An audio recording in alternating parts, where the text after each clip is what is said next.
Shalom, shalom. This video is about the Gospel of John chapter 16 verses 16 to 28, that Yeshua's disciples prayed for understanding. And so obviously Yeshua's talking when we start reading these verses. A little while and you will no longer see me, he said. And again a little while you will see me. Then some of his disciples said to one another, what does he mean by telling us a little while and you will no longer see me, and again a little while and you will see me, and because I'm going to the Father? They kept on saying, what's this he's saying, a little while? We don't know what he's talking about. Yeshua knew that they wanted to question him, so he said to them, are you asking each other about this, that I said a little while and you will no longer see me, and again a little while and you will see me? Amen, I tell you, you will weep and mourn, but the world will celebrate. You will be filled with sorrow, but your sorrow will turn to joy. When a woman is in labor, she has pain because her hour has come. But when she gives birth to the child, she no longer remembers the anguish because of the joy that a human being has been born into the world. So also you have sorrow now, but I will see you again and your heart will rejoice. No one will take your joy away from you. In that day you will ask me nothing. Amen, I tell you, whatever you ask of the Father in my name, he will give you. Up to now you've not asked for anything in my name. Ask and you will receive, so that your joy may be full. These things I've spoken to you in metaphors. This metaphors may be a funny, peculiar translation or transliteration, be it as it may. An hour is coming, Yeshua said, when I will no longer speak to you in metaphors, but will tell you plainly about the Father. In that day you will ask in my name, and I am not telling you that I will ask the Father on your behalf, because the Father himself loves you, because you have loved me and have believed that I came from God. I came forth from the Father and have come into the world. Again, I'm leaving the world and I'm going to the Father. So the disciples' prayer was to understand what Yeshua meant when he said, a little while and you will no longer see me, and again a little while and you will see me. And our prayer for understanding from this passage is, why is it necessary for these words of Yeshua to be repeated several times in such a short passage? It's like a refrain or like a stuck record. Why is that necessary? Well, I think it's fair to assume that the author, John the disciple, didn't merely want to fill the pages of his book. It wasn't for a thud factor. There must be a greater purpose in repeating the words over and over again. And all this is linked to one of the central themes in John's Gospel. Yeshua came from heaven and he was returning to heaven. Or more precisely, and more esoterically maybe, he came out of God Elohim the Father, and he was returning into God the Father again, because they are one. In his response to the disciples, Yeshua referred to joy in a similar manner as to seeing him, because to see him is joy.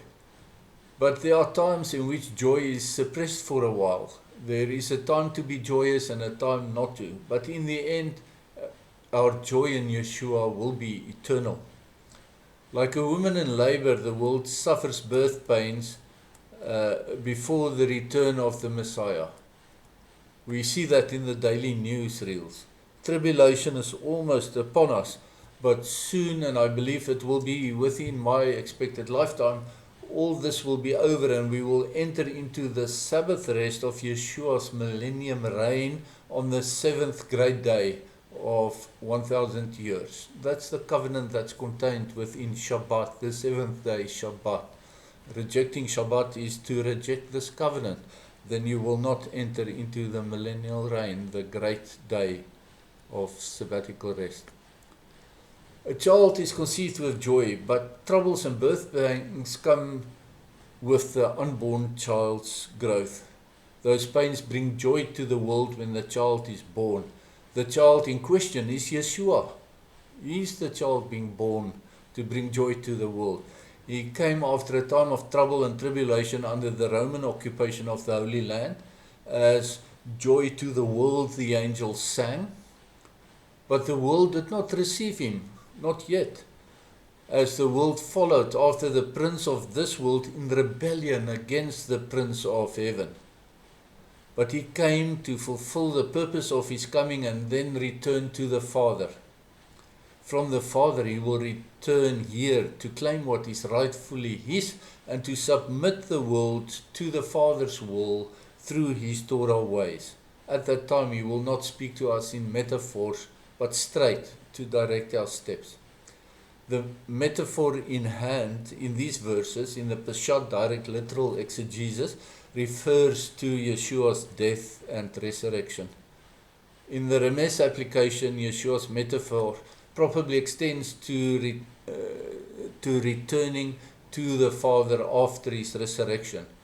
With reference to his words in John 20 verse 17 to Miriam, it's 2 chapters ahead, in which he said, "Do not hold on to me, I have not yet returned to the Father. Go instead to my brothers and tell them, I'm returning to my Father and your Father, and to my God and your God." So this Remes application then fits well with the thought that Yeshua did not go to the Father immediately after his death, but that he went to clear out the part of Sheol where the righteous waited. That part of Sheol, the good part, was known as Abram's bosom. During these 3 days of his death, he took those people who were there to Gan Eden, to the Garden of Eden, whilst the souls of the unrighteous remained in the bad chamber of Sheol, and they still are there. In the Drash extension, Yeshua's going away for a bit refers to the 2000 years since then and the short time left before he returns to conquer and to submit and restore this world. Out of the death and destruction of the old evil, Yeshua will bring forth new life.